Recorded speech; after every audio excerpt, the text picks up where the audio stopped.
Hello. I hope everyone is doing really good. So this will be a surprise. I finally got up the courage to do another video to finish out my part 3 of the Norse runes. There are a few runes, 9 of them to be exact, that I did not finish out of all of the Elderfuthark runes. So I figured, let me do it now. So let's go ahead and just jump into it, shall we?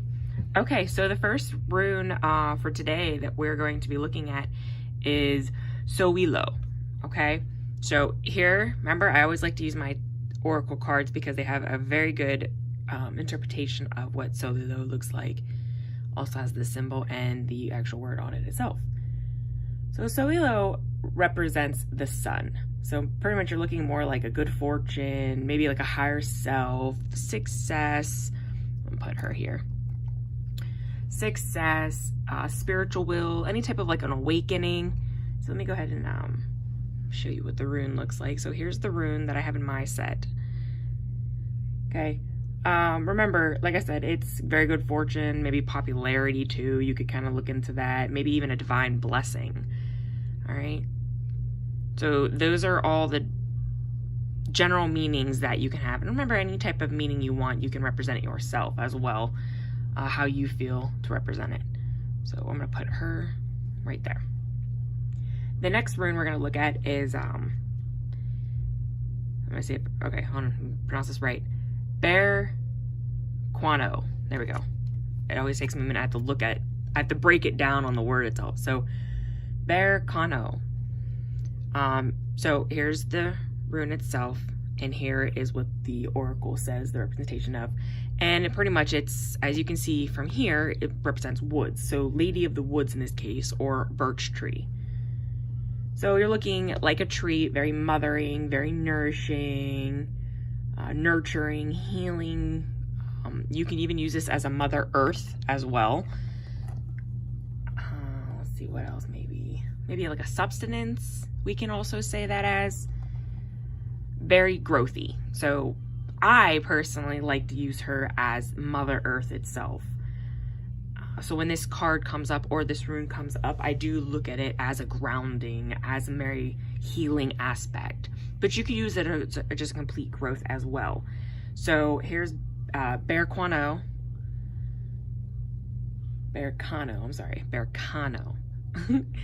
And there we go. There's her rune. So I'll put her here. Sorry, she's gonna be flipped a little. That's how my runes are set. All right, the next one is Awaz, and I really love Awaz. It's gorgeous. So in this case, it represents a horse. Well, funny thing is that's what the rune actually does represent, horse. Awaz does mean horse. So, because a horse likes to travel and do a lot of running and takes us where we need to go, that's what it is. It's about traveling. It's about inner journey, perhaps even self-control, because you have wild horses and then you have tamed horses. So there's the control aspect as well. You could even look at this as an astral projection too. Even marriage. Okay, so, you know, back in the day, they did use horse-drawn carriages during marriages. So you could definitely use it as a marriage card as well. So here's that rune. Okay. So here's those 3. Soilo, which means sun. Bear Quano, which means Lady of the Woods or birch tree. Then we also have Awaz, which means horse. Okay. Pull these 3 off. Bragas. Wake up, baby girl.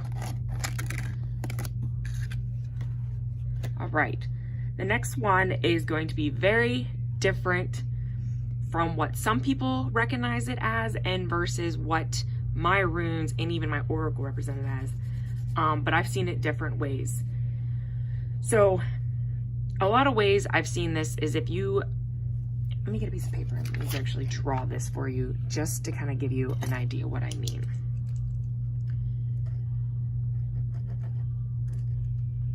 So some people think this looks like a diamond. this next rune, which is Ingwaz, okay? That's what some people make it look like this, like a diamond. However, I've always known it to be like this, where they have the double X's on top of each other. So Ingwaz, this is that one, and I just love the crow on top.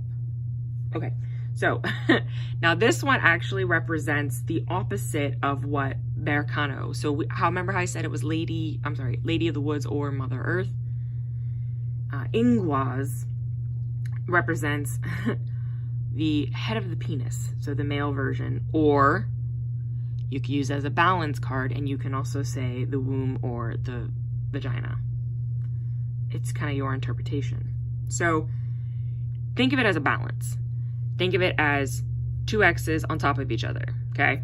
Easiest way for me to remember it. So you can look at it as magnetic charging that kind of draws like on polarity, so balance, yin and yang, attraction to each other. Then if you want to think of it as a balance, male and female, you can look at it as sexual heat, maybe orgasms, unions, intensive creative abilities, stuff, anything like that, okay? So here is that rune, okay? Put him there. All right.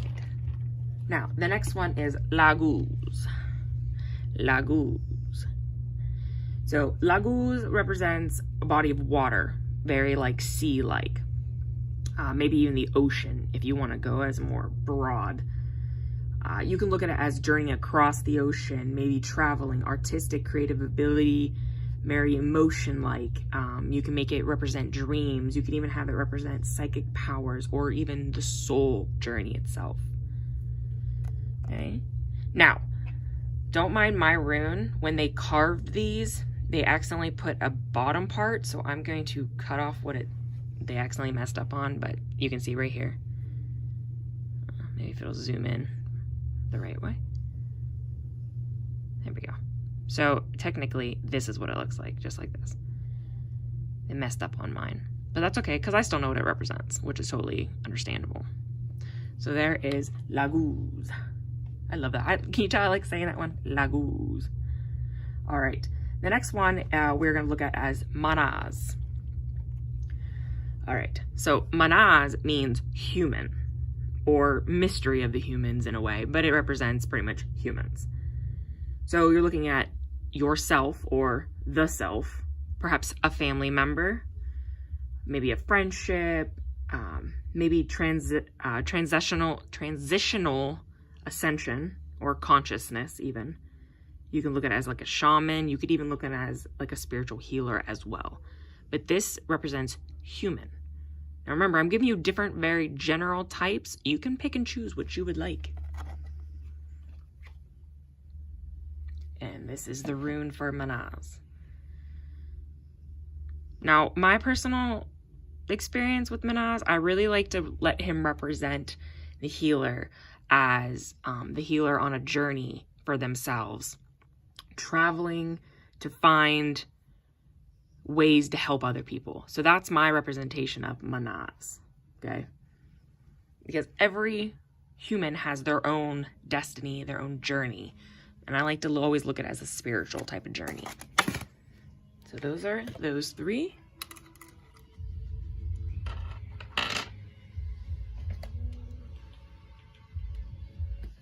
All right. So the next one we're going to look at is one that so many people see. Some of them even have tattoos on their faces with this. It's really pretty. So you're looking at Othala. There we go. Othala. So this is a very common seen rune. It does mean homeland, and it does mean ancestral properties. You could make it represent home, perhaps even a inheritance, ancestor spirits, universal truth, sacred enclosure, okay? But it's home. It's a homeland to them. That's why a lot of people use this rune to represent home, okay? Maybe you need to come home. Maybe you should be home. Perhaps you need to reconnect with someone at home, okay? So here's the rune for Othalas. Othala. Othala. The next one is Thagis, or Thagaz, as some people say. So I know it says a DA, but remember how the pronunciation is not always the same as what it looks like, which always throws me off sometimes because I'm so used to American transition or translations. So Thagaz.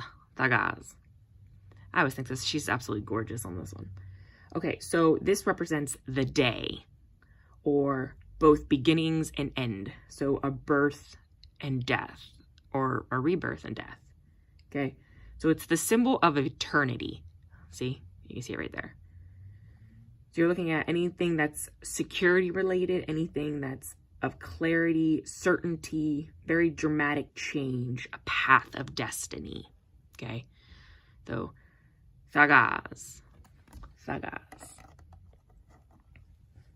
And here's her rune. So eternity, destiny, clarity, security, anything like that.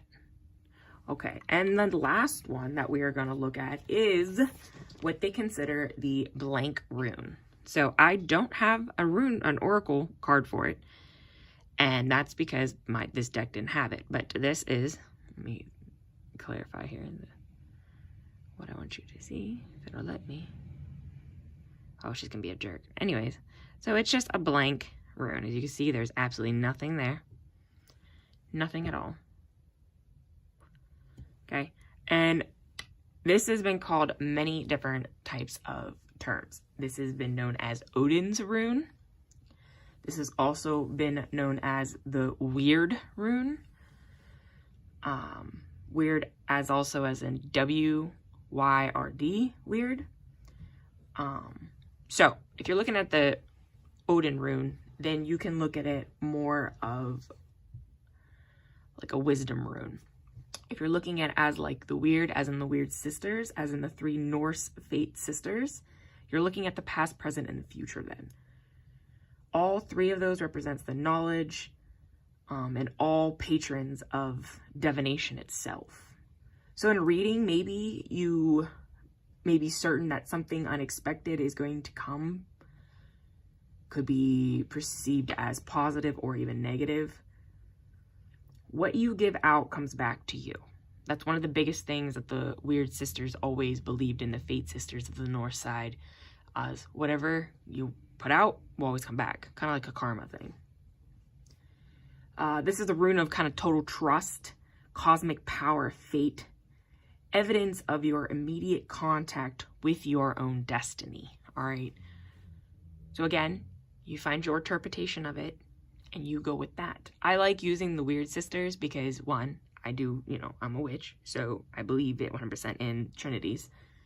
But I also do believe in Odin. And Odin's very powerful. One-eyed Odin, I mean, he gave his eye for knowledge. So take your interpretation of it. I like to use both depending on the reading itself. You let me know what you guys think. All right, so I hope that wasn't too quick. I just wanted you to have the information and a brief summary of all these runes. Yeah, I think that's it, guys. If you guys have any questions, please drop the comments in the posting that this will go on. Let me know. If you ever want me to break down the runes one by one, I can. But let me know. I like using runes. Runes are a lot of fun.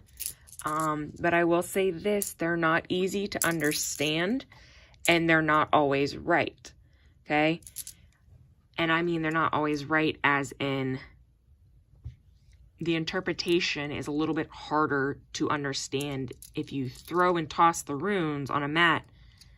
And then you're kind of looking like, oh, I don't know, you see 3, 4 different runes facing upwards. So you read off of those ones. Well, again, you have to figure out if you're reading from top to bottom or from bottom to top on how to interpret them. Because one rune can help define the next rune and then the next rune. So practice with them. Do small little mini readings. Pull 1 rune a day. Read that rune and see how that day or that rune interprets the day for you and see how you do. Comes practice. The runes are not supposed to be easy to read. They're not as easy as oracles or even tarots. There's not a set exact way to read runes, so also keep that in mind, okay? It is your interpretation. Meditate always with these. Call to the gods of the old. Call to Odin. Call to Freya. Odin is very, very happy to help if you ask for his help. Okay, so I'm gonna let you go, my loves. I hope you have a blessed day, and yeah, stay tuned for Witches Runes next. Okay, bye.